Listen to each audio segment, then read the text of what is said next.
এই জিনিসটা কি? এই জিনিসটা হচ্ছে আপনার নারকেলের মালই। নারকেলের মালই? নারকেলের মালই। জি, নারকেলের মালই এটা। মানে এটা কি আপনি কাপ হিসেবে ব্যবহার করেন? জি, এটা হচ্ছে কাপ হিসেবে ব্যবহার করেন। এইটাতে কি চা বানান আপনি? এটা হচ্ছে ভিআইপি চা। ভিআইপি চা? জি। এই ভিআইপি চা কি দিয়ে বানান? এই ভিআইপি চা গরুর দুধ আছে আর সর আছে, যে সর, এই যে সর পড়বে, এই সর এর যাবে।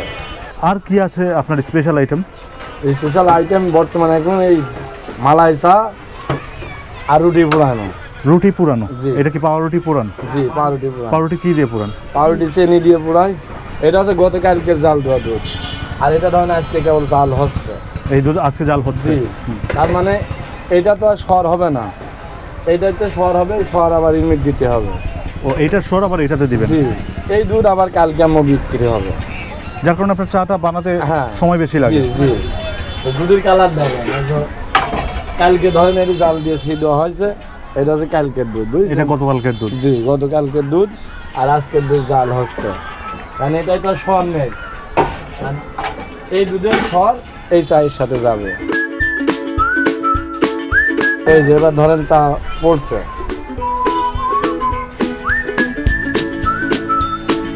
আর আপনি এই যে পানিটা ঢালছেন লিকারটা, জি। এত আস্তে আস্তে ঢালার কারণ কি? এইটা যত আস্তে ঢালা হবে লিকারটা কষ্টটা তত ধরেন বেশি পড়বে, আর ঘপ করে ঢাললে তো কষ্ট পড়বে না। বিড় করে ধরেন একবার ঢালবেন, কষ ছড়াবে, গরম পানিতে তো ধরেন টাইম লাগে, ওই কষ ছড়াবে, তত টাইম হবে তত কষ ভালো করাবে। ওই কষ্টটা ভালো করে পড়ার জন্য আপনি এত স্লো করে ঢালেন? হ্যাঁ, আস্তে আস্তে যত আস্তে ঢালতে হবে তত কষ বেশি বাড়াবে। এই কাপটা কি আপনি নিজেই বানিয়েছেন? জি, এটা আমি নিজেই বানাইছি। ওই আপনার হচ্ছে গাছের থেকে নারকেল খুঁজে খুঁজে, এক মাপের মালই না হলে তো ধরেন আম্মা হয় না। এখন কি মানে এইটাতে সবাই খেতে পছন্দ করে? জি। এই কি চা বানানো হয়ে গেল? না, এখনো চা বানানো হয় নাই? এখনো হয় নাই। এখন কি করবেন? এখন এটা ডবল হিট হবে। ডাবল হিট হবে? জি। এই যে এই দেখেন, এই যদি ঢেলে দিলাম, এই যে যদি ঢেলে দিলাম, এই দেখেন, এবার এইটা এখানে বসবে, বুঝছেন? এই যে এখান থেকে হিট হবে, বুঝতে পারছেন? এই যে এটা হচ্ছে আজকের দুধ দিচ্ছেন? জি। এই হিটটা কতক্ষণ দিবেন? এই হিটটা যত বেল বলক না উঠবে তত বেল চলতেই থাকবে। আচ্ছা, এবার আর একটু সুগার লাগবে। সুগার লাগবে? জি। 4 কাপ চাতে কয় চামচ চিনি দিচ্ছেন আপনি?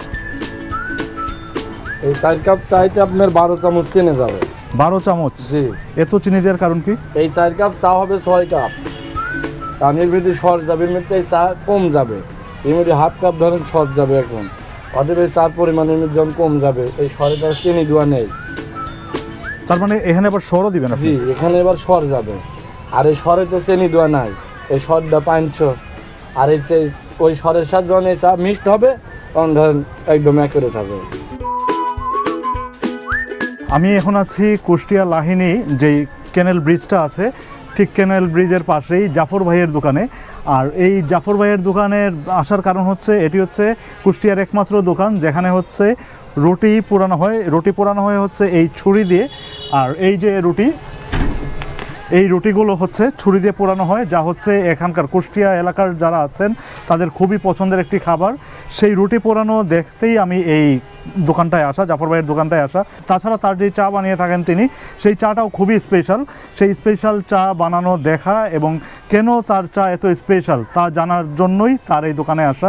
তো জাফর ভাই, আমি তো আসছি আপনার দোকানে, এই চাটা কি কারণে তো স্পেশাল, আর আপনার এই রুটি পোড়ানোর মধ্যে কি এমন বৈশিষ্ট্য আছে? রুটি পোড়ানো ধরেন এই যে একটা রুটি এই যে এইভাবে খুললাম, এই যে এইভাবে দিলাম, ঠিক আছে, এটা তো হালকা মিষ্টি আছে। এরপরে যদি আপনার এই যে চিনিটা ধরেন এইভাবে ছিটিয়ে দিলাম, ঠিক আছে, এই যে চিনিটা এইভাবে ছিটিয়ে দিলাম, এটা হচ্ছে এখন আপনার আগুনের হিটে যদি ধরা হয় তাহলে এই চিনিটা গলির সাথে ধরেন লেগে যাবে, চিনিটা লেগে যাবে এটার সাথে? হ্যাঁ, চিনিটা গলে ধরেন সুন্দর করে লেগে যাবে, আর যখনই লেগে যাবে তখন এই জিনিসটা আরো টেস্ট হবে গরম গরম খেলে।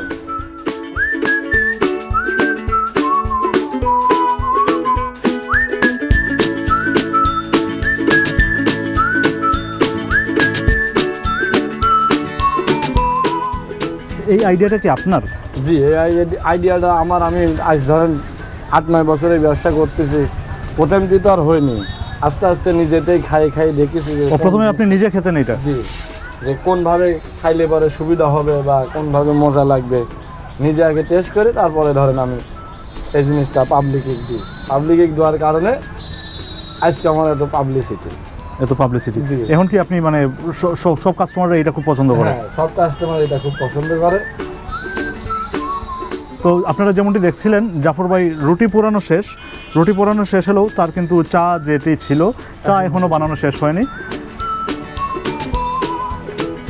এটা ধরেন দুধের স্বাদ, এটা তো ধরেন এর মধ্যে কোনো চেনি নাই। অতএব যদি চেনি বেশি করে দেওয়া, এই এত হাফ কাপ ধরেন চেনি বাদে, তাহলে ওই চেনিটা এই চেনির সাথে এসে অ্যাডজাস্ট হয়ে যাবে, যার কারণে আপনি ওইটাতে একটু বেশি, এখানে চিনি বেশি দিয়েছেন কিন্তু এখানে কোনো চিনি দেওয়া নাই, এখানে শুধু দুধের স্বরই দিবেন। এখানে শুধু দুধের স্বাদ, আর এই দুধের স্বরের সাথে ওইখানে অর্ধেক করে মিশবে এটার সাথে, যার কারণে চিনিটা বেশি দেয়। হ্যাঁ, তার কারণে ওখানে হচ্ছে চিনি বেশি দিয়ে রাখা। এই কারণে কি আপনার চা বানাতে এত সময় লাগে? সাধারণত ধরেন একটা দোকানে চা বানাতে 1 মিনিট মানে 30 সেকেন্ডও লাগে না।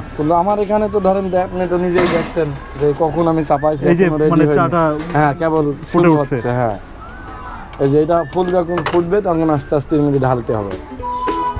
মানে এই যে ফুটে উঠছে আরো ফুটবে? হ্যাঁ, আরো ফুটবে। তো এটা ধরেন উঠলে প্রায় ভরে যাবে, তখন এটা লাভাতে হবে। দেখেন ফুটছে। এইরকম করতে করতে ধরেন আপনার 1 কাপ আসলে আপনার চা বানাতে কত সময় লাগে? দেখেন 5-7 মিনিট তো লাগবে। হ্যাঁ, এই যে পুরো মানে এটা এটা এখন রেডি। হ্যাঁ, এটা আমি এখন হচ্ছে দিতে পারি। এটার অর্ধেক আর ওই সর অর্ধেক। তাহলে কি হলো, আমার এখানে সুগার বেশি থাকলেও ওই জায়গা যায় ঠিক হয়ে গেল, ব্যালেন্স হয়ে গেল। বাহ, চমৎকার।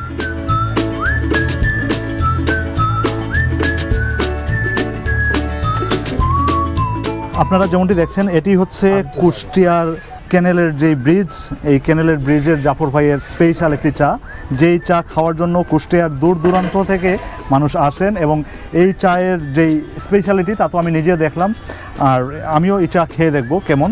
আর এই চায়ের সাথে আপনার যেই রুটি আছে, পোড়া রুটি বলেন, ওই পোড়া রুটিটাও খেয়ে দেখবো কেমন। হ্যাঁ, দেখবেন আপনি খাবেন। তো এটা তো আপনার কাস্টমারের জন্য, তাদেরকে দিয়ে দেন, এরপরে আপনি আমারটা করবেন। একটু বসেন, আমি এটা আগে দিয়ে নিই। হ্যাঁ, কেমন কাস্টমার আসে প্রতিদিন? কাস্টমার আল্লাহর রহমতে ভালো আছে। প্রতিদিন কেমন? প্রত্যেকদিন আমাদের আছে 15-16 কেজি করে দুধ ফুরাই।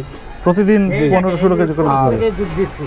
ও এই যত দুধ এইটা থেকে সব দুধ আপনার জন্য আসে? আপনার বাহ, আমি এখানে ও সব দুধ আপনিই দেন এখানে? তার আপনার দুধ কি খাঁটি? হ্যাঁ, দুধ খাঁটি, একদম গরুর দুধ। একদম গরুর দুধ। আচ্ছা, আপনার এই পানি টানি এগুলো সবই কি পরিষ্কার? দেখেন আপনার সবই পরিষ্কার আছে, আর পরিষ্কার না থাকলে তো হবে না, বুঝলেন না। আর প্রত্যেকবারে যে সার্ফ এক্সেলের পানি আছে, সার্ফ এক্সেল দিয়ে একবার করে ঘষা মারতে হবে, ধুতি হবে। আবার এই যে গরম পানি দিয়ে ধুতি হবে। এখানে ধরেন দেরি হয়, যে হিট হতে হবে, তারপরে যত হিট হবে তত চা মজা হবে, হিট না হলে তো আর মজা হয় না, হয় বলেন। তাহলে ওই কারণে ধরেন সময় লাগে। লোক ধরেন মনে করে কী হবে, একটা চা খাতে 15 মিনিট 20 মিনিট সময় লাগে। এটা তো আর আমরা অকারণে কারো বসা রাখি না, কারণ একটা লোক দূরের থেকে আসে অবশ্যই ভালো খাওয়ার জন্য। আমরা চেষ্টা করি যথেষ্ট পরিমাণ ভালো দেওয়ার জন্য, ভালো দিতে পারলি কারণ আমাদেরই আরও ভালো হবে, নাম হবে। না অমুক জায়গায় যাই একটা চা খালি রুটি পুরানো খালি খুবই ভালো লাগে। আসসালামু আলাইকুম। ওয়ালাইকুম আসসালাম। তো আপনারা তো এই এলাকার স্থানীয়? জি জি জি, আমরা এখানে। আপনারা কি মানে সবসময় এখানে আসেন? মাঝে মধ্যে আর কি এখানে আসে এই চাটা খাওয়ার পরে। এই চা খাওয়ার জন্য? তো মানে এই কেমন লাগে এইরকম একটা প্রাকৃতিক পরিবেশে? খুবই ভালো লাগে আর কি। আপনার হলো আমাদের বাসা হলো কুষ্টিয়াতে চোরাক আদর্শ পাড়া, ওখান থেকে আর কি মাঝে মধ্যে এখানে চা খাইতে আসে। এই চাটা অনেক ভালো, মালাই চা। তো এখানে চা মানে খাওয়ার জন্য আসলেও একটু সময় নিয়ে আসতে হয়? জি জি, একটু সময় নিয়ে আসতে হয়, কারণ আমি যেটা দেখলাম যে জাফর ভাই যে চাটা বানান প্রায় 5-7 মিনিট সময় লাগে। হ্যাঁ হ্যাঁ। আর এই যে রুটি পোড়া, এটা কেমন লাগে? এটাও ধরেন আপনার মালাই চার সাথে আর কি এটা খুব যায়।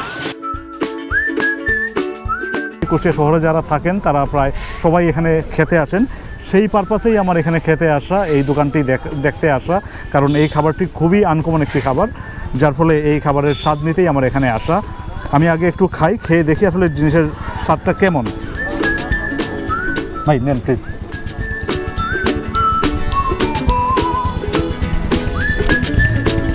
একটু ভিজিয়েই খাই।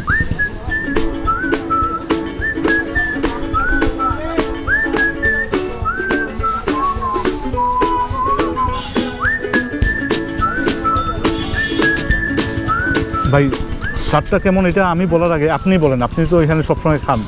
ভালো লাগতেছে। এটা হচ্ছে আপনার উপরে এই যে চিনিটা দেওয়ার কারণে একটা বাটার বাটার মতো ফিলিং আসতেছে। এই যে সর, হ্যাঁ স্বর আবার মানে যার কারণে স্বাদের মানে পুরো স্বাদটাই অন্যরকম। তো আপনারা তো এখানে প্রায়ই খান, মানে সবসময় আসেন। আসলেই এই চা প্লাস হচ্ছে এই যে রুটি, পুরানো রুটি, দুইটার যে কম্বিনেশন, এইটার স্বাদটা আসলেই খুব ভালো। যদি আপনারা কখনো কুষ্টিয়া বেড়াতে আসেন তবে ট্রাই করে দেখবেন। আর যদি আমার ভিডিওটি ভালো লেগে থাকে তবে ভিডিওটি শেয়ার করবেন। আমার নতুন যে কোনো ভিডিও দেখার জন্য অবশ্যই ইনফো হান্টার চ্যানেলটি সাবস্ক্রাইব করবেন। ধন্যবাদ আপনাদের সবাইকে।